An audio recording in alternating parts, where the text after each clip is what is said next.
கண்களை மூடி ஜெபிப்போம்.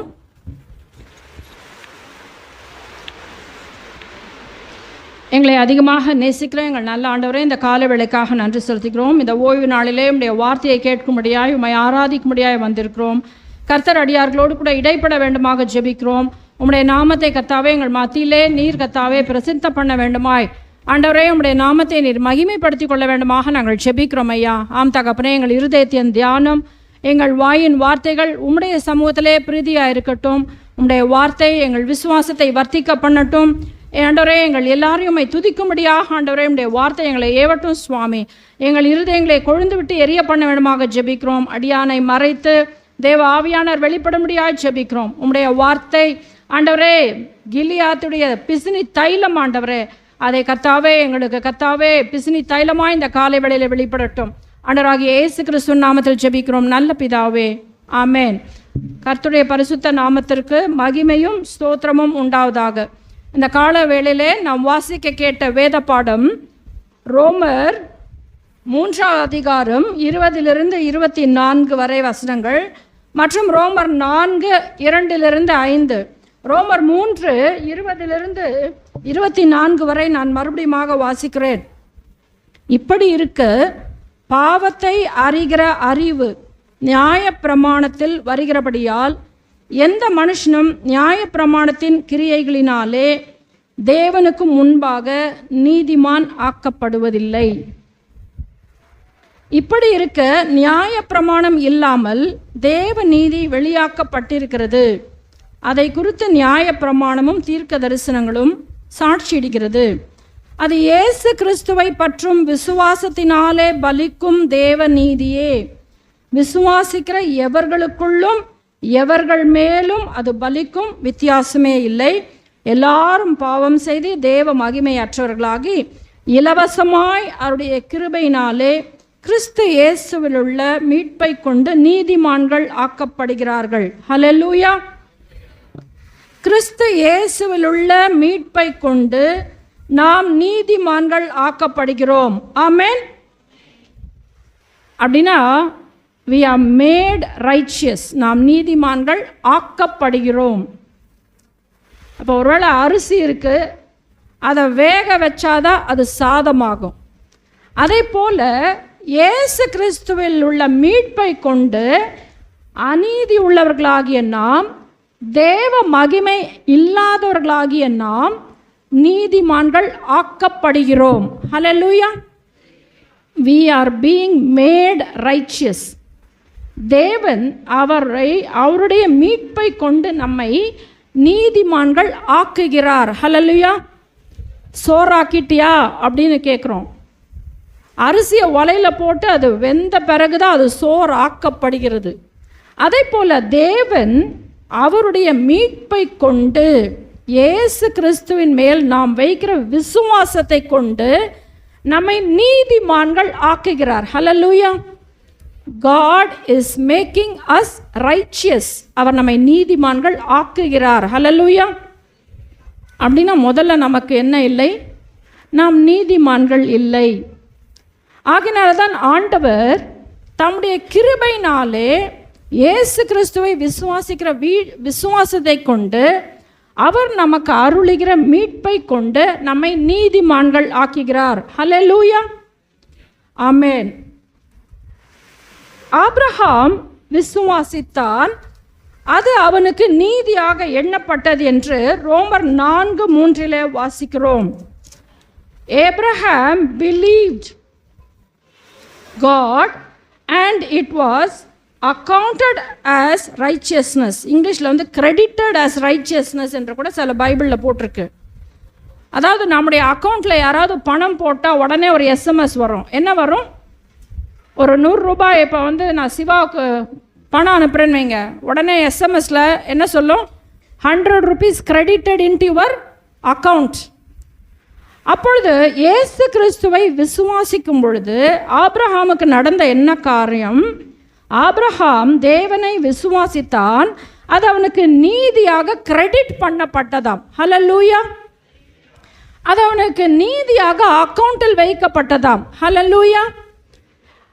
இங்கிலீஷில் போட்டிருக்காங்க, Abraham believed God and it was credited to him as righteousness. Hallelujah.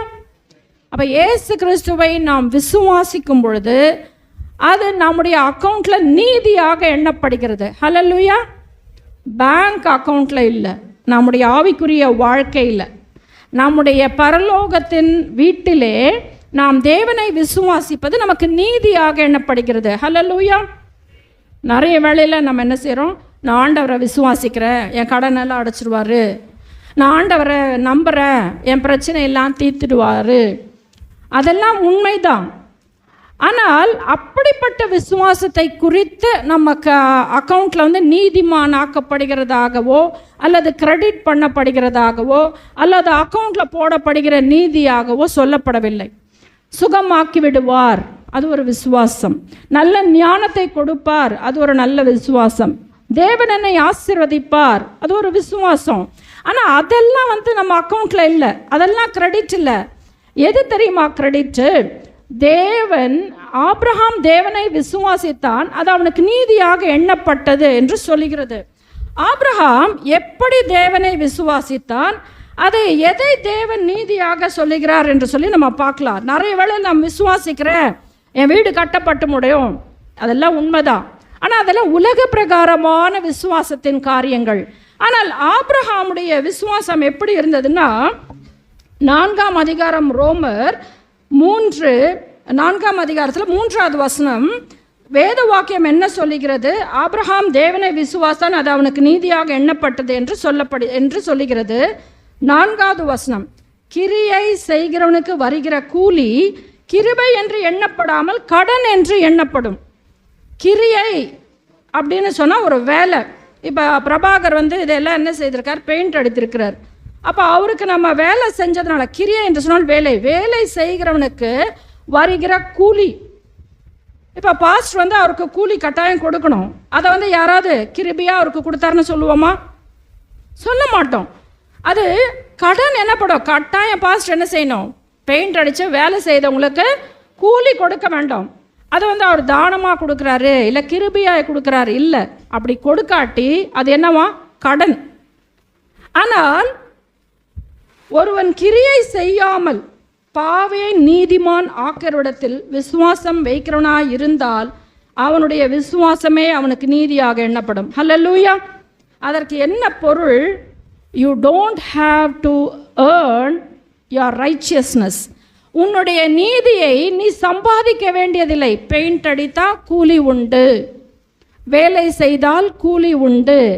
ஆனால் நீ விசுவாசித்தால் ஆண்டவர் கூலி கொடுக்கிறாரா? இல்லை. நீ எந்த கிரியையுமே செய்யாமல் தேவனாலே நாம் நீதிமானாக்கப்படுகிறோம். எப்பொழுது? அவர் மேல் விசுவாசம். என்ன விசுவாசம்? எல்லாரும் பாவம் செய்து ஏகமாய் கெட்டு போனோம், தேவ மகிமையற்றலாகி போனோம். இலவசமாய் அவருடைய கிருபையினாலே கிறிஸ்து இயேசுவிலுள்ள மீட்பை கொண்டு நாம் நீதிமான்களாக்கப்படுகிறோம். ஹல்லேலூயா. அதை நாம் விசுவாசிக்கும் பொழுது தேவ நீதி நமக்கு வெளிப்படுகிறது. ஆமென். ஆகையினால விசுவாசம் என்பது ஆண்டவராகிய இயேசு கிறிஸ்து என் பாவங்களை மன்னிக்கிறார். நாம் சர்ச்சுக்கு வர்றதுனால நாம் ரட்சிக்கப்படுவதில்லை. காணிக்கை கொடுப்பதினாலே நாம் மீட்கப்படுவதில்லை. நான் சர்ச்சில் எல்லா வேலைகளையும் செய்கிறேன், அதனால நான் மீட்கப்படுவதில்லை. ஆனால் எந்த தகுதியுமே இல்லாமல் இருக்கும் பொழுது நான் தேவன் மீது வைக்கிற விசுவாசம் என்னை ரட்சிக்கிறது, என்னை காப்பாற்றுகிறது, என்னை மீட்டு கொள்ளுகிறது, அவருடைய பிள்ளைகள் ஆகும்படிக்கு எனக்கு அதிகாரம் கொடுக்கிறது. ஹல்லேலூயா. யாராவது ஒருத்தர் போயிட்டே இருக்கும் பொழுது அவர் மேலே எதையோ ஒன்று ஊற்றிட்டாங்க. அப்போ அந்த சட்டையெல்லாம் கரையாயிற்று. அதனால் இன்னொருத்தர் என்ன செய்கிறாரு, சரிப்பா நான் இந்த வேஷ்டியா இல்லைன்னா ஒரு டவலை தரேன், அதை ஃபுல்லாக மூடிக்கோ அப்படின்னு சொல்லும் பொழுது அந்த கரை வெளியே தெரிவதில்லை. அந்த டவலெல்லாம் மூடிட்டு அவர் போகும்பொழுது பார்ப்பதுக்கெல்லாம் நல்லா தான் இருக்குது. அதே போல் நாம் பாவிகளாக இருக்கும் பொழுது ஆண்டவராகிய இயேசு கிறிஸ்து தம்முடைய இரத்தத்தினாலே நம்மை மூடுகிறார். ஆகையினாலே நம்முடைய அழுக்கு, நம்முடைய பாவம், நம்முடைய கெட்ட அக்கிரம காரியங்கள் எதுவும் வெளிப்படாமல் நம்முடைய பாவங்கள் இயேசு கிறிஸ்துவின் இரத்தத்தினாலே மூடப்படுகிறதுனாலே நாம் நீதிமான்கள் ஆக்குகிறோம். ஹல்லேலூயா. God's righteousness is like a blanket covering us. சங்கீதம் 32 எடுத்து வாசிக்கலாம். முதல் 2-3 வசனங்களை வாசிக்கலாம்.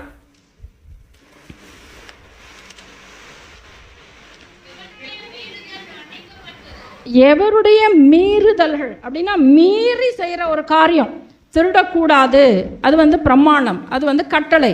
ஆனால் அதை மீறி ஒருத்தன் திருடிட்டான். அப்போ ஆண்டவர் என்ன செய்கிறாரு? எவனுடைய மீறுதல்கள் மன்னிக்கப்பட்டிருக்கிறதோ, எவனுடைய பாவம் மூடப்பட்டதோ அவன் பாக்கியவான். ஆண்டவரை விசுவாசிக்கும் பொழுது நம்முடைய பாவங்கள் மூடப்படுகிறது. ஹல்லேலூயா. இப்போ பாவ கரையால் கரைப்பட்டிருக்கிற என்னுடைய வாழ்க்கை இயேசு கிறிஸ்துடைய இரத்தத்தினாலே மூடப்பட்டிருக்கிறது. ஹல்லேலூயா. I am covered by the blood of Jesus. Amen. Amen. என் பாவங்கள் இயேசுவின் இரத்தத்தினாலே மூடப்பட்டிருக்கிறது. ஹல்லேலூயா.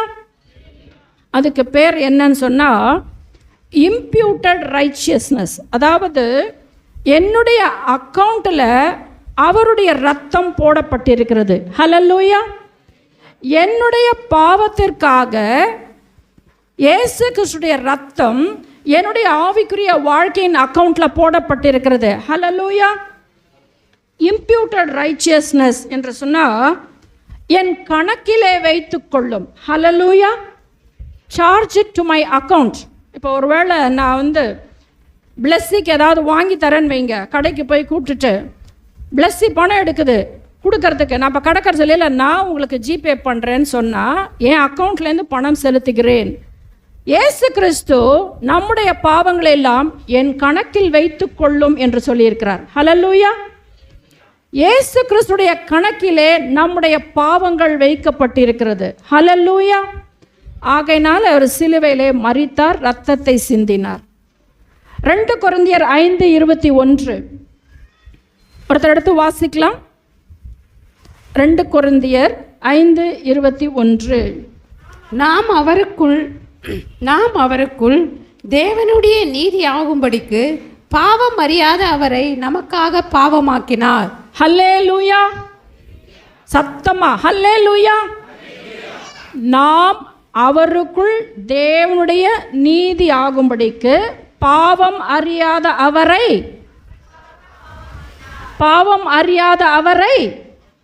நமக்காக பாவமாக்கினார். So my sins have been charged in the account of Jesus Christ. இயேசு கிறிஸ்துவின் அக்கௌண்ட்டில் என் பாவங்கள் எல்லாம் போடப்பட்டதா. ஆகையினாலே பாவம் அறியாத அவர் பாவமாகினார். ஹல்லேலூயா. இயேசு கிறிஸ்து பாவம் அறியாத பரிசுத்தர்.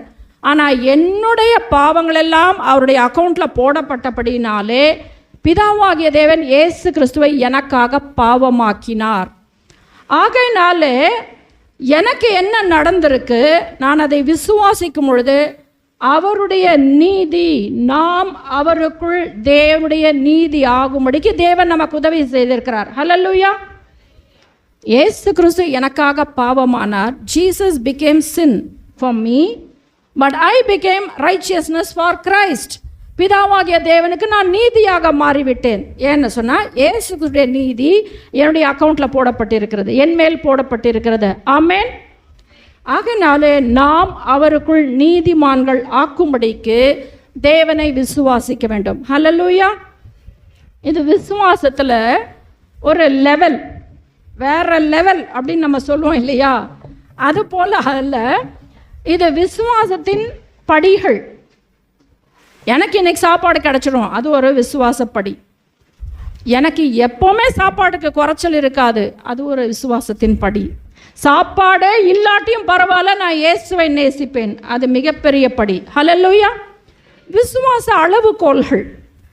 நிறைய வேளையில் நம்முடைய விசுவாசம் தலைவலி போகணும், வயிற்று வலி போகணும், ஃபீஸ் கட்டணும், ஸ்கூலுக்கு அனுப்பணும், வாடகை கட்டணும், பில்லு கட்டணும், இவைகள் எல்லாம் விசுவாசத்தின் படிகள் தான். ஆண்டவர் பார்த்து கொள்வார், நல்லது.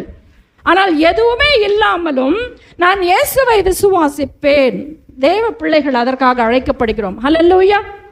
இப்போ விசுவாசத்தின் படி என்ன அப்படின்னு சொன்னால், என்னை நீதிமான் ஆக்கும்படிக்கு ஆண்டவராகிய இயேசு கிறிஸ்து பாவமாகினார். ஹல்லேலூயா. பாவம் அறியாத இயேசு கிறிஸ்து நான் நீதிமான் ஆகும்படிக்கு பாவம் ஆக்கப்பட்டார். ஹல்லேலூயா. ஆண்டவர் நம்மளை எவ்வளோ நேசிக்கிறார். That we should be made become, இங்கிலீஷில் போட்டிருக்கு become the righteousness of God. We are made righteous, we become the righteous of God. நாம் ஆக்கப்படுகிறோம். அதுக்கு பேர் இங்கிலீஷில் வந்து imputed righteousness. என் கணக்கில் வைத்து கொள்ளும். இயேசு நம்முடைய பாவங்களை எல்லாம், நம்முடைய ஆண்டவராகிய இயேசு கிறிஸ்து நம்முடைய பாவங்களை எல்லாம் அவர் கணக்கில் வைத்தபடினாலே, அவருடைய கணக்கில் வைத்தபடினாலே நாம் தேவனுக்கு நீதிமான்கள் ஆக்கப்படுகிறோம். ஹல்லேலூயா. ஓகே, நாம் தேவனுடைய நீதி ஆக்கப்படுவதற்கு நாம் கிரியைகள் ஒன்றும் செய்ய வேண்டியதில்லை. We cannot do any works to become the righteousness of God. அப்படின்னா ஆபிரகாம் வந்து தேவனை நம்பினார், அவ்வளோதான். அதெல்லாம் ஒர்க்ஸ், WORKS, ஒர்க்ஸ். அதாவது எதையாவது செய்து ஆண்டவரத்தில் நன்மை பெற்றுக்கொள்ளலாம் என்றால், நீ செய்கிற எதாலையும் தேவனிடத்தில் இருந்து கிருபையை பெற்றுக்கொள்ள முடியாது. You cannot earn. அப்படின்னா நீ சம்பாதிக்க முடியாது. ஆண்டவற்ற கிருபையை நீ செய்கிற செயல்களினால சம்பாதிக்க முடியாது. நான் காணிக்கையை கரெக்டாக கொடுக்குறேன், நான் 8 மணி ஆனால் ஜெபம் பண்ணிக்கிறேன், நான் பைபிள் வாசிக்கிறேன், இதெல்லாம் நமக்கு என்ன செய்யாதான்? தேவனுடைய கிருபையை பெற்றுக்கொள்ளாது. அதற்காக அதெல்லாம் செய்யக்கூடாதுன்னு இல்லை, அதெல்லாம் கண்டிப்பாக செய்யணும். ஆனால் கிரியைகளினாலே நாம் நீதிமான்கள் ஆக்கப்படுவதில்லை. ஒருவன் கிரியை செய்யாமல் பாவியை நீதிமான்கள் ஆக்கியோரிடத்தில் விசுவாசம் வைக்கிறவனாய் இருந்தால் அவனுடைய விசுவாசமே அவனுக்கு நீதியாக எண்ணப்படும். ஹல்லேலூயா. ஆகையினாலே நாம் கிரியைகளினாலே நீதிமான்கள் ஆக்கப்படுவதில்லை. ஹல்லேலூயா. ஆனால் தேவன் மேல் வைக்கிற விசுவாசத்தினாலே நீதிமான்கள் ஆக்கப்படுகிறோம். ஹல்லேலூயா. நீ எதையும் செய்ய வேண்டாம். இயேசுவுக்கு, இயேசுவை நம்பு, அது உன்னை ரட்சிக்கும். ஹல்லேலூயா. ஆனால் அநேகர் நம்ம ஆண்டவரை அறியாத குடும்பத்திலேருந்து வந்திருக்கோம். நம்ம என்ன செய்வோம்? கடவுளுக்கு இதை கொடுக்கணும், கடவுளுக்கு அதை கொடுக்கணும், இந்த நாள் வந்தால் இதை செய்யணும், இந்த நாள் வந்தால். கிரியைகளினால தேவனை பிரியப்படுத்த நாம் எத்தனை ஆபிரகாம் கிரியைகள் செய்யவில்லை, தேவனை விசுவாசித்தான். ஆகையினாலே அவன் நீதிமான் எனப்பட்டான். ஆமென். அடுத்ததாக ரெண்டாவது காரியம் என்னன்னா 13வது வசனம், ரோமர் 4:13. அன்றியும் உலகத்தை சுதந்தரிப்பான் என்கிற வாக்குத்தத்தம் ஆபிரகாமுக்காவது அவன் சந்ததிக்காவது நியாய பிரமாணத்தினால் கிடையாமல் விசுவாசத்தினால் வருகிற நீதியினால் கிடைத்தது. ஹல்லேலூயா. ஆபிரகாமுக்கு ஆண்டவர் வாக்குத்தத்தம் பண்ணினார், உன் சந்ததியை மணலத்தனையாய் பெருக பண்ணுவேன், நட்சத்திரத்தை போல பெருக பண்ணுவேன். ஆண்டவர் வந்து சொன்ன வாக்குத்தத்தத்தை ஆபிரகாமுக்கு சந்ததியை எப்படி சொன்னார்? சொல்ல பிறகு ஆபிரகாம் என்ன பண்ணாரா? விசுவாசத்தினால வருகிற நீதியினால தான் அது கிடைத்தது. ஆபிரகாம் நியாய பிரமாணத்தினால் அவருக்கு அதை கிடைக்கவில்லை. நியாய பிரமாணத்தினால் அந்த வாக்குத்தத்தம் அவருக்கு கிடைக்கவில்லை. The promise did not come by the law. law என்று சொல்லும் பொழுது சட்ட திட்டம், சட்ட திட்டத்தினாலே ஆபிரகாமுக்கு நீதி கிடைக்கவில்லை. சட்ட திட்டம்னு சொல்லும் பொழுது இதில் இருக்கிற எல்லா கற்பனைகளும் சட்ட திட்டம். ஆனால் இதில் இருக்கிற சட்ட திட்டங்களை நான் 100க்கு 100 நான் ஃபாலோ பண்ணியிருக்கிறேன் அப்படின்னு சொல்கிறவங்க கை தூக்குங்க பார்க்கலாம். என்னால் கை தூக்க முடியாது, யாராலையும் கை தூக்க முடியாது. அப்போ நியாய பிரமாணத்தை கை கொள்ளுகிறதுனாலே நமக்கு தேவ நீதி கிடைக்காது. அப்போ நியாய பிரமாணத்தை கை கொள்ளக்கூடாதா? கை கொள்ளணும். திருடக்கூடாது எது கற்றுக் கொடுக்குது? நியாய பிரமாணம். ஆனால் திருடி விட்டால் தேவன் என்னை மன்னித்து விடுவார் என்ற இடத்துல மன்னிப்பு கேட்கிறோம் இல்லையா? அது விசுவாசம். ஹல்லேலூயா. என்னை மன்னித்து விட்டார் என்று நம்புகிறோம் இல்லையா? அது தேவ நீதி என்னுடைய அக்கௌண்ட்ல போடப்படுகிறது. ஹல்லேலூயா. கரப்ஷன், பிரைபு கொடுக்கறது, பிரைபு வாங்கிறது. கைக்கூலி கொடுக்காதிருப்பாயாக, கையூட்டு வாங்காதிருப்பதாய. ஆனால் நிறைய வேலையில் என்ன செய்கிறோம்? எதனா கொடுத்தா தான் அவன் வேலை செய்வான்ப்பா அந்த ஆஃபீஸில். கையூட்டு குடிக்கிறோம், அது சட்ட திட்டத்தை மீறுகிறோம். ஆனால் தேவனத்தை ஆண்டவரே கொடுத்துட்டேன், நான் மன்னிச்சிடுங்க ஆண்டவரே என்று விசுவாசிக்கிறோம் இல்லையா? ஆண்டவர் என்னை மன்னித்து விட்டார் என்று நம்புகிறோம் இல்லையா? அது தேவனுடைய நீதி என்னில் வருகிறது. ஹல்லேலூயா. அதனால நியாய பிரமாணத்தினாலே ஆபிரகாமுக்கு கிடையாமல் விசுவாசத்தினால வருகிற நீதியினால அவருக்கு என்ன கிடைஞ்சிச்சான்? உலகத்தை சுதந்தரிப்பான் என்கிற வாக்குத்தத்தம் ஆபிரகாமுக்கு தேவனை விசுவாசத்தினாலே கிடைத்தது. ஹல்லேலூயா. God promised Abraham a child. எப்போ தெரியுமா ஆபிரகாமுக்கு சொன்னார் ஆண்டவர்? அவர் விக்கிரகங்களை செய்கிற குடும்பத்தை சேர்ந்தவர். எப்படி பொம்மையெல்லாம் செஞ்சு விற்கிறாங்களோ அந்த மாதிரி பொம்மையெல்லாம் செஞ்சு விக்கிரகத்தை செஞ்சு விற்கிற ஒரு குடும்பத்தின் மனுஷன். அவர் ஆண்டவர் கூப்பிடுறார், ஆபிரகாமே என் பின்னாடி வா. ஆண்டவர் தேவனை உடனே என்ன செஞ்சார்? விக்கிரகத்தை விட்டார், விக்கிரக வழிபாட்டை விட்டார், அம்மா அப்பாவை விட்டார், வீட்டை விட்டார், இனத்தை சொந்தத்தை எல்லாத்தையும் விட்டார் இயேசுவை விசுவாசப்படினால. Because God called him. சில தடவை நம்ம நினைப்போம், ஐயோ என் சொந்தக்காரங்களாம் விட்டாங்களே, என் சொந்தக்காரங்களாம் விட்டு வந்துட்டேனே, என் வீட்டை விட்டுட்டு வந்துட்டேனே, என் சொந்தக்காரங்களை விட்டு வந்துட்டேனே, என் சொந்த ஊரை வந்துட்டேனே. இயேசு இருந்தால் அவைகள் எல்லாம் ஒன்றுமில்லை. ஹல்லேலூயா. உன் சொந்தக்காரங்களை இழக்கலாம், உன் சொந்த இனத்தை வெறுக்கலாம், உன் சொந்த ஜனத்தை வெறுக்கலாம், ஆனால் இயேசுவை விடக்கூடாது. Hallelujah. Jesus is enough. Amen. இயேசு இருந்தால் உனக்கு எல்லாம் இருக்கும். ஆமென், ஆமென். ஆபிரகாம் தன் சொந்த ஜனம், இனம் எல்லாவற்றையும் விட்டு ஆண்டவருடைய வாக்குத்தத்தத்தை விசுவாசித்தான். அவனுக்கு சட்டத்திட்டம்லாம் தெரியாது. ஆனால் அவன் சட்டத்திட்டம் அறியாத வேளையிலும் ஆண்டவரை விசுவாசித்தான். ஹல்லேலூயா. ஆகையினால்தான் அது அவனுக்கு நீதியாக எண்ணப்படுகிறது. அவனுடைய சரீரம் செத்ததா இருக்கு. 75 வயசில் ஆண்டவர் சொல்கிறார். 75 வயசு பாட்டியை போயிட்டு உனக்கு குழந்தை பிறக்குமான்னு சொன்னால் என்ன சொல்லுவாங்க? எல்லாம் சிரிப்பாங்க. 75 தாத்தாக்கு உனக்கு குழந்தை பிறக்குன்னு சொன்னால் சிரிப்பார்கள், எள்ளி நகையாடுவாங்க. ஆனால் அந்த 75 வயசில் அவருக்கு கொடுக்கப்பட்ட வாக்குத்தத்தம் 99 வயசில் தான் ஆல்மோஸ்ட் அவருக்கு நிறைவேறிற்று. ஆனாலும் அவர் விசுவாசித்தார். ஹல்லேலூயா. அதனால தான் அந்த விசுவாசத்தை தேவன் நீதியாக எண்ணினார். ஹல்லேலூயா. நமக்கு அப்படிப்பட்ட தேவன் மேலே விசுவாசம் தேவை. நம்மை அந்த விசுவாசம் தேவனுக்கு முன்பாக நீதிமானாய் காட்டுகிறது. ஆமென். அதனால சட்ட திட்டத்தை நாம் நிறைவேற்றுகிறதுனாலே நாம் தேவனுக்கு முன்பாக நீதிமான்கள் ஆக்கப்படுவதில்லை. சட்ட திட்டம்னா நான் பொய் பேசலை, நான் திருடலை, நான் கொலை செய்யலை, நான் கெட்ட வார்த்தை பேசலை, இதெல்லாம் சட்டத்திட்டங்கள் செய்ய வேண்டும். ஆனால் அது உன்னை நீதிமான் ஆக்காது. ஹல்லேலூயா. கிரியைகள் நம்மை நீதிமான்கள் ஆக்குவதில்லை. நியாயப்பிரமாணம் சட்டத்திட்டங்கள் நம்மை நீதிமான் ஆக்குவதில்லை. மூன்றாவதாக ஒரு காரியம் அவர் 10வது வசனம், அவன் அது எப்பொழுது அவனுக்கு அப்படி எண்ணப்பட்டது, அதாவது நீதியாக எப்பொழுது எண்ணப்பட்டதுன்னா, அவன் விருத்த சேதனம் உள்ளவனாய் இருந்தபோதோ விருத்த சேதனம் இல்லாதவனாய் இருந்தபோதோ. விருத்த சேதனம் உள்ளவனாய் இருந்தபோது அல்ல, விருத்த சேதனம் இல்லாதவனாய் இருந்தபோதே ஆபிரகாம் தேவனை விசுவாசன், அது அவனுக்கு நீதியாக எண்ணப்பட்டது. அதுக்கு அர்த்தம் என்ன அந்த வசனத்துக்கு அப்படின்னு சொன்னால், விருத்த சேதனம் பண்ணப்பட வேண்டும் என்பது யூதருடைய சட்டம். குழந்தை பிறந்த 8வது நாளிலே நுனி தோலை சுத்திகரிக்க வேண்டும், வெட்டணும். அதை தமிழ் பாஷை இதில் சொல்லணும், உங்களுக்கு நல்லா புரியணும்னா சுன்னத்து பண்ணணும், யூதர் கலாச்சாரம்.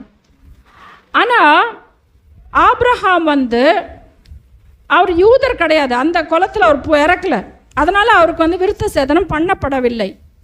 ஆனால் ஆண்டவரை ஏற்றுக்கொண்ட பிறகு ஆண்டவர் சொல்கிறாரு, நீ விருத்த சேதனம் பண்ணப்படணும் அப்படின்னு சொல்கிறார். விருத்த சேதனம் பண்ணும்போது அவருக்கு வயது இஸ்மவேல் என்பவனை பிறந்து விட்டான். இஸ்மவேலுடைய வயது 13. ஆபிரகாமுக்கு வயது 99. Obedience at 99 years old. 99 வயதில் கீழ்ப்படுகிற ஒரு மனுஷன். ஆனால் அவன் எப்பொழுது தேவனை விசுவாசித்தானா? இந்த விருத்த சேதனம் பண்ணுவதற்கு முன்பாகவே. இப்போ விருத்த சேதனம் பண்ணின பிறகு அவன் தேவனை விசுவாசித்தான், அதனால் அது அவனுக்கு நீதியாக எண்ணப்படாமல், விருத்த சேதனம் பண்ணப்படுவதற்கு முன்பாகவே அவன் தேவனை விசுவாசித்தான், அது அவனுக்கு நீதியாக எண்ணப்பட்டது. ஹல்லேலூயா. ஆகினால கிரியைகளினால் அல்ல, நியாயப்பிரமாணத்தினால் அல்ல, விருத்த சேதனத்தினாலே அல்ல, அவன் அதற்கு முன்பாகவே தேவனை விசுவாசித்தான். ஆகையினாலே அது அவனுக்கு நீதியாக எண்ணப்பட்டது. The Lord is my righteousness. தேவனுடைய நீதியாக இருக்கிறார் என்று சொல்லி எரேமியா சொல்கிறார். நிறைய பேர் நம்ம என்ன நினைக்கிறோன்னா, அவங்களுக்கு நீதி செய்யப்பட்டது அப்படின்னா ஜஸ்டிஸ் இஸ் சர்வ்ட். அதற்கு என்ன அர்த்தம்னா, ஒருத்தன் கொலை செஞ்சிட்டான், அவனை போலீஸ் பிடிச்சி அவனை ஜெயிலில் அடைச்சிட்டாங்கன்னா நீதி செய்யப்பட்டது. ஆனால் கொலை செய்யப்பட்ட குடும்பத்துக்கு ஏதாவது நீதி கிடச்சிருக்கா? அவனை தூக்கி ஜெயிலில் போட்டாங்க. ஆனால் அந்த எழுந்து போன ஒரு மகன் அல்லது ஒரு தாய் அல்லது ஒரு புருஷன் திருப்பி அந்த குடும்பத்துக்கு கிடைப்பானா? இல்லை. ஆனால் தவறு இழைத்தவனுக்கு நீதி செய்யப்பட்டு விட்டது. ஆனால் அதை தான் நம்ம நீதின்னு நினைக்கிறோம். ஆனால் எரேமியா சொல்கிறாரு, கர்த்தர் என்னுடைய நீதியாக இருக்கிறார். ஹல்லேலூயா. என் சொந்த நீதியை நம்பி நான் வராமல் உம்முடைய நீதியை நம்பியே வருகிறேன் என்று சொல்லி நிறைய வேளையில் கம்யூனியன் சர்வீஸில் சொல்லுவாங்க. நான் எல்லாம் கரெக்டாக இருக்கேன், அதனால் கம்யூனியன் வாங்கிக்கிறேன். இல்லை, நான் கரெக்டாக இல்லை ஆண்டவரே, கரெக்டாக இருக்கணும் ஆண்டவரே, நான் மன்னிங்க சுவாமி, அதனால் நான் கையை நீட்டி உம்முடைய சரீரத்தையும் உம்முடைய ரத்தத்தையும் நான் பெற்றுக்கொள்ளிக்கிறேன் ஆண்டவரே, என் பாவங்களை எல்லாம் மன்னிக்கிறீர் ஆண்டவரே, மன்னித்திருக்கிறீர் ஆண்டவரே என்ற நிச்சயம் எனக்கு இருக்கிறது.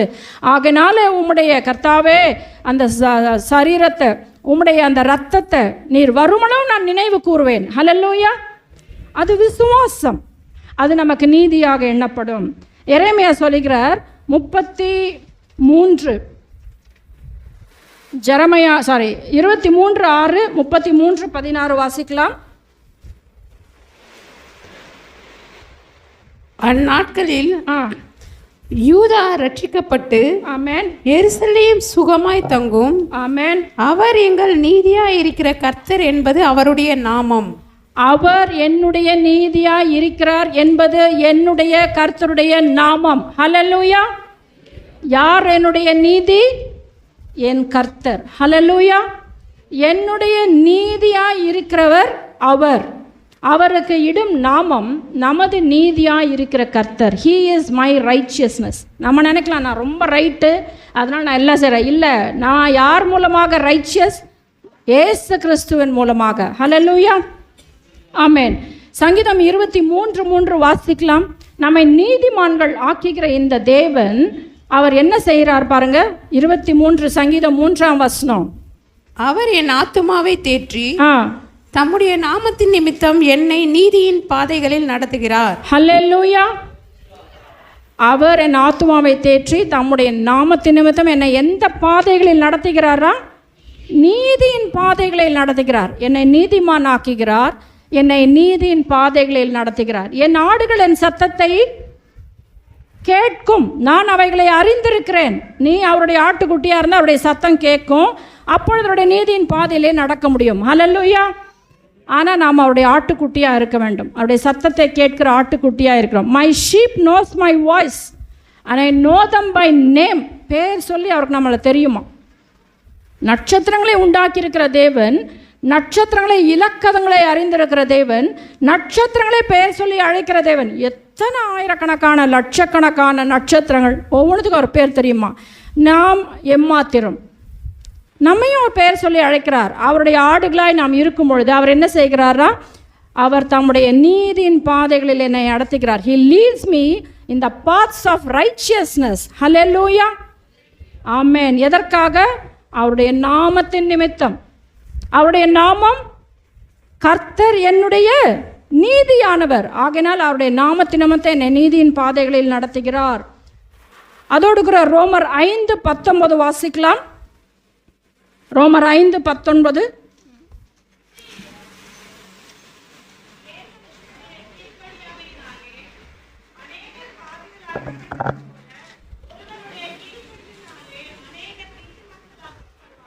ஹல்லேலூயா. மறுபடியும் அந்த ஆக்கப்படுதல் அந்த வசனம், ஆகையால் ஒரே மீறுதலினாலே எல்லா மனுஷருக்கும் ஆக்கினைக்கு ஏதுவான தீர்ப்பு உண்டானது. யாருடைய மீறுதல்? ஒரே மீறுதல். அது என்ன பண்ணுச்சு? எல்லா மனுஷர் மேலே என்ன வந்துச்சா? ஆக்கினை, தண்டனை வந்துச்சு அப்படிங்கிற ஒரு தீர்ப்பு உண்டாச்சு. யார் அந்த ஒரே மீறுதலை செய்தது?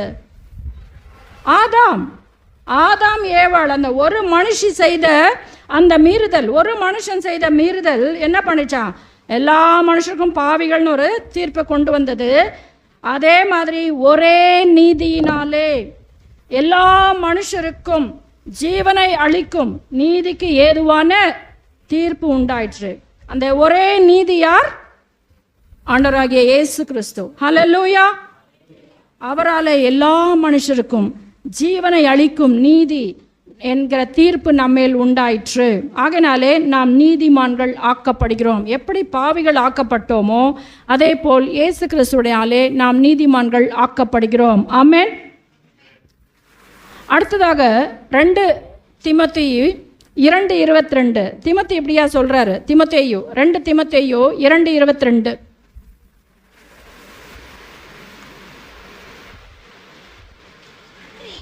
அன்றியும்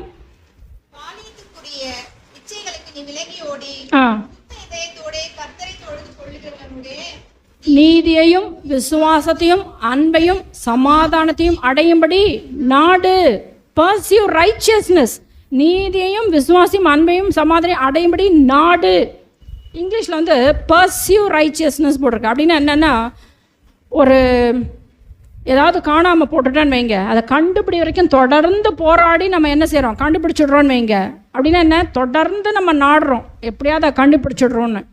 அதே போல் நீதியை நாம் என்ன செய்ய வேண்டுமா? அடையும்படி நாட வேண்டும். அதை தொடர்ந்து நான் நீதியில் நடக்க வேண்டும், நீதியில் நான் நடக்க வேண்டும் என்று சொல்லி தொடர்ந்து நாம் என்ன செய்ய வேண்டுமா? பர்சியூனா தொடர்ந்து செய்ய வேண்டும். இன்றைக்கு நீதி செய்வது நாளைக்கு நீதி செய்வதில்லை, அப்படி இல்லை. தொடர்ந்து நீதியை செய்யும்படிக்கு அடையும்படிக்கு நாடு என்று சொல்லி தீமோத்தேயு சொல்கிறார். சங்கீதம் 34:15 வாசிக்கலாம். சங்கீதம் 34:15. கர்த்தருடைய கண்கள், ஹல்லேலூயா, கர்த்தருடைய கண்கள் நீதிமான்கள் மீது நோக்கமாயிருக்கிறது. அப்போ நம்ம நீதிமான்களாக இருந்தால் தான் கர்த்தருடைய கண்கள் நம்மை நோக்கி பார்த்து கொண்டு இருக்கிறது. அநீதிமான்களையும் பார்த்து கொண்டு இருக்கிறது. ஆனால் நீதிமானுடைய கண்கள், ஆண்டவருடைய கண்கள் நீதிமான்கள் மேல் எதற்கு நோக்கமாக இருக்கிறதா? அவருடைய செவிகள் அவர்கள் கூப்பிடுதலுக்கு திறந்திருக்கிறது. God's ears are open to listen to your cries, to the righteous. God's eyes are open to look at the righteous. 34:17 வாசிக்கலாம். நீதிமான்கள் கூப்பிடும்போது கர்த்தர் கேட்டு அவர்களை அவர்களுடைய எல்லா உபத்திரவங்களுக்கும் நீங்களாக்கி விடுகிறார். ஹல்லேலூயா. நீ நீதிமானா இருந்து கூப்பிடும் பொழுது கர்த்தர் உன்னை கேட்டு உன்னுடைய எல்லா உபத்திரவங்களுக்கும் நீங்களாக்கி விடுவார். ஆமென். சங்கீதம் 92:12 வாசிக்கலாம். சங்கீதம் 92:12.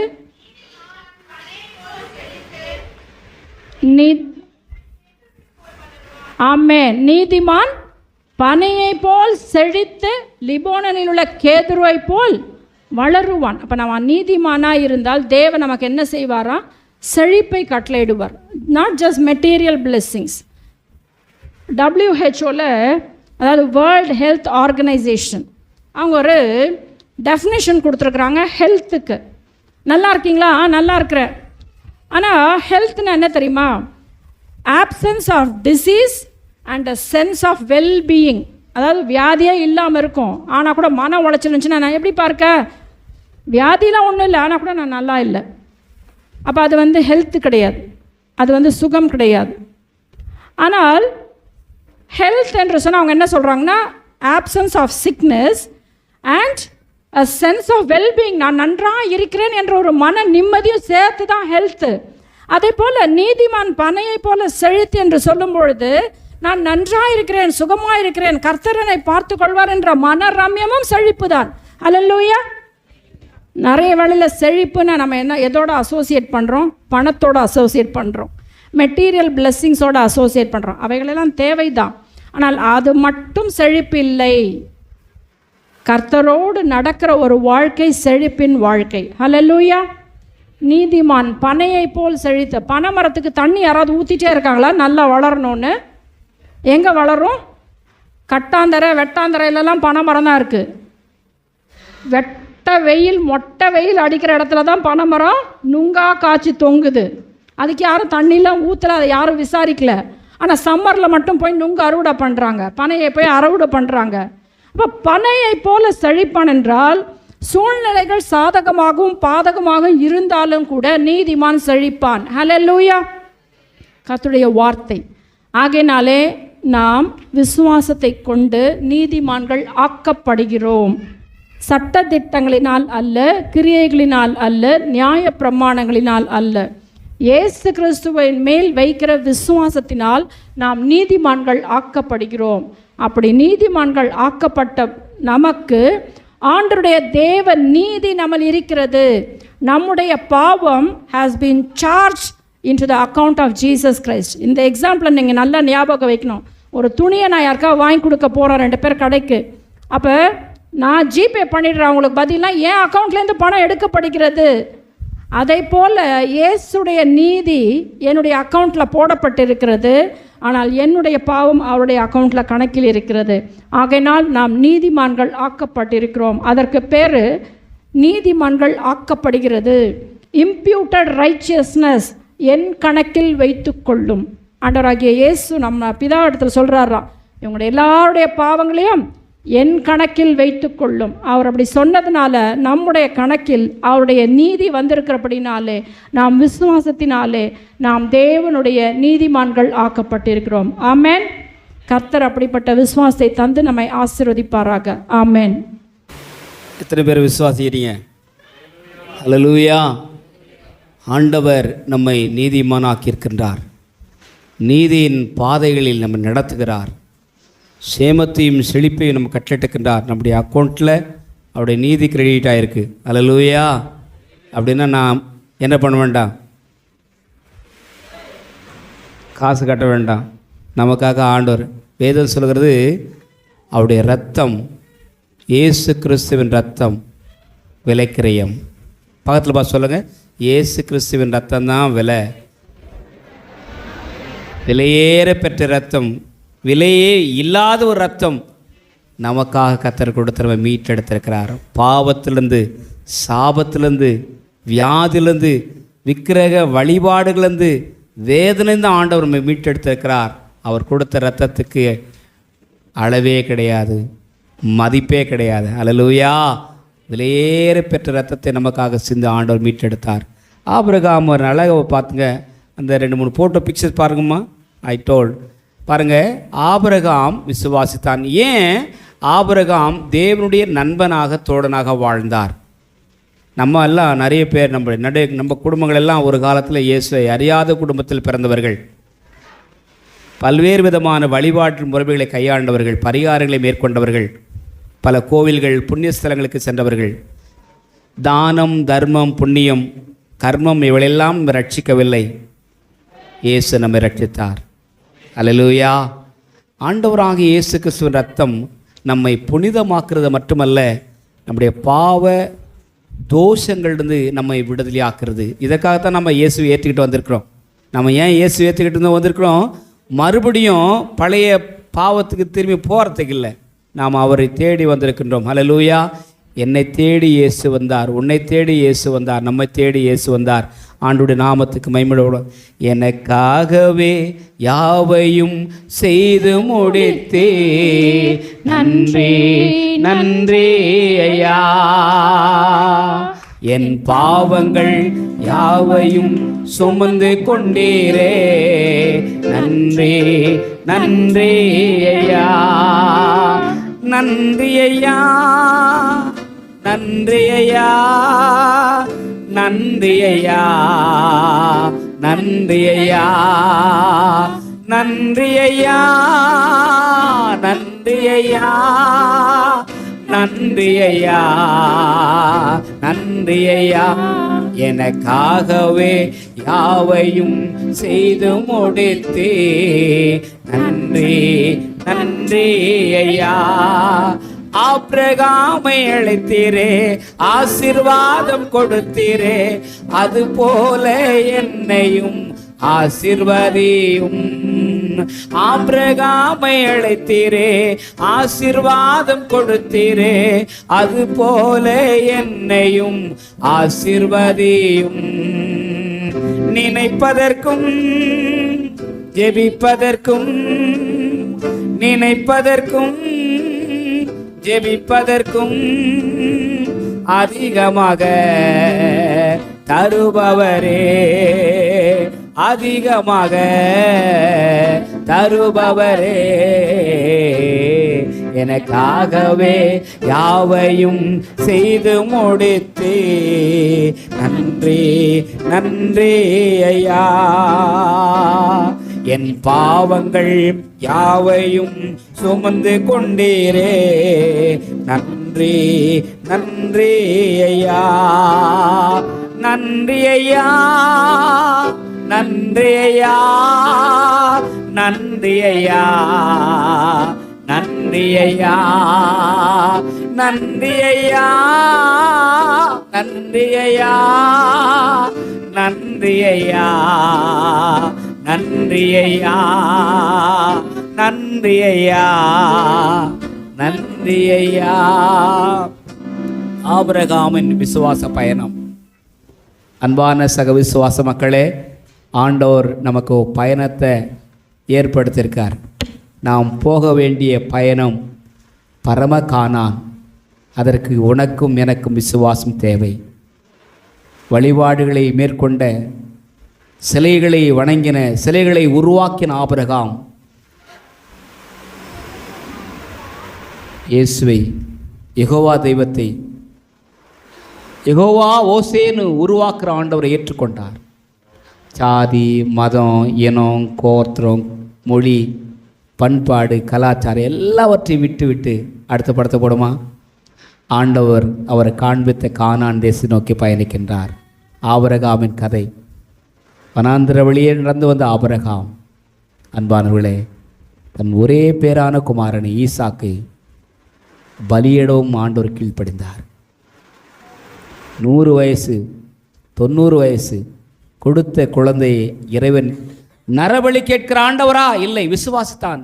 நான் எதை ஆண்டவர் கொடுப்பேனோ அதை ஆண்டவர் எனக்கு திரும்ப கொடுப்பார். பக்கத்தில் கை கொடுத்து, எதை ஆண்டவருக்கு கொடுக்குறியோ ஆண்டவர் உனக்கு திரும்பி கொடுப்பார். அல்லேலூயா. சறுக்கும் விழும்படியாக ஆண்டவர் நமக்கு கொடுப்பார். அன்பான ஆபிரகாமின் வாழ்க்கை சரிதை, வாழ்க்கை கதை இன்றைக்கு நம்முடைய கதையாக மாற வேண்டும். எத்தனை பேர் நம்புறீங்க? 3வது பிக்சர் பாருங்கள். இவர் தான் ஆபிரகாம். கர்த்தருடைய நாமத்துக்கு ஸ்தோத்திரம். தேவனையே சார்ந்து தேவனுக்காகவே வாழ்ந்த ஒரு மனுஷன். கிட்டத்தட்ட 13 வசனங்கள் எபிரேயர் புஸ்தகத்தில் ஆபிரகாம கதை. 8ஆம் வசனம் 9ஆம் வசனத்தை வாசிங்க. எபிரேயர் புஸ்தகம் 11ஆம் அதிகாரம் 8ஆம் வசனம் 9ஆம் வசனம். பைபிள் வச்சிருக்குங்க. Hebrew chapter 11 verses 8 and 9. விசுவாசத்தினாலே ஆபிரகாம் தான் சுதந்திரமாக பெறப்போகிற இடத்தில், ஆபிரகாம் தனக்கு சுதந்திரமாக பெறப்போகிற இடத்திற்கு போகும்படி அழைக்கப்பட்ட போது கீழ்ப்படிந்து தான் போகும் இடம் இன்னதென்று அறியாமல் புறப்பட்டு போனான். எல்லாரும் என்ன பாருங்க, எங்க போறாருன்னு தெரியாது, எங்கே கூட்டும் போகிறா தெரியாது. யோசித்து பாருங்கள், உன் மனைவி நீ கல்யாணம் பண்ணும்போது அவங்க தாய் வீட்டிலேருந்து உங்கள் வீட்டுக்கு வரும்போது அவள் எங்கே வரான்னு தெரியாது, இவன் எப்படி இருப்பான்னு தெரியாது, கல்ச்சர் தெரியாது, கலாச்சாரம் தெரியாது, கலர் தெரியாது. சில சமயத்தில் நம்ம கலர் நம்ம காலரை தூக்கி காட்டுவோம். நான் யார் தெரியுமா? இந்த வம்பு தண்டாவெல்லாம் ஏசுனார், மன்னிக்கணும், மறந்துடணும். அல்லேலூயா. இடம் தெரியாமல், மொழி தெரியாமல், குலம் தெரியாமல், கோத்திரம் தெரியாமல் கர்த்தரையே நம்பி பயணத்தை மேற்கொள்கின்றார். எத்தனை பேர் சொல்ல முடியும்? கர்த்தரை தெய்வமாய் கொண்ட ஜனம் பாக்கியம் உள்ளது. நீங்கள் நானும் இன்றைக்கு பாக்கியவதிகளாக பாக்கியவான்களாக மாற்றும். நீங்களும் விடலாமா? ஆண்டவருக்கு நன்றி சொல்லாமா? கர்த்தருக்கு ஸ்தோத்திரம். ஆமென். என் ஆத்துமாவே கர்த்தரை ஸ்தோத்திரி, முழு உள்ளமே பரிசுத்த நாமத்தை ஸ்தோத்திரி. என் ஆத்துமாவே கர்த்தரை ஸ்தோத்திரி, கர்த்தர் செய்த சகல உபகாரங்களை மறவாதே. ஆமென். நம்முடைய ஆண்டவராகிய இயேசு கிறிஸ்துவின் கிருபையும் பிதாவாகிய தேவனுடைய அன்பும் தூய ஆவியானுடைய ஐக்கியமும் சமாதானம் நம் அனைவரோடும் வரத்தடைப்பட்ட சகல கர்த்தருடைய பிள்ளைகளோடும் இன்றும் என்றும் சதா காலத்திலும் நிலைத்திருப்பதாக. ஆமென். அவர் வரும் நாளேனில் என்னை கரமசைத்து அன்பாய் கோப்பிட்டு சேர்த்து கொள்வா. அவர் வரும் நாளேனில் என்னை கரமசைத்து அன்பாய் கூப்பிட்டு சேர்த்து கொள்வா. அவர் சமூகமாதில் அங்கே அவருடனே ஆடி பாடிய மகிழ்ந்திடுவே. அவர் சமூகமாதில் அங்கே அவருடனே ஆடி பாடிய மகிழ்ந்திடுவே. ஆனந்தமே பரமானந்தமே இது மாபெரும் பாக்கியமே. இந்த பாதளத்தின் சொந்த காரவர் எந்த உள்ளத்தில் சொந்தமானா. இந்த பாதளத்தின் சொந்த காரவர் எந்த உள்ளத்தில் சொந்தமானார். ஆண்டவர் உங்களை ஆசீர்வதிப்பாராக. ஒருவரை வாழ்த்தி சமாதானத்தோடு சென்று வாருங்கள். God bless you.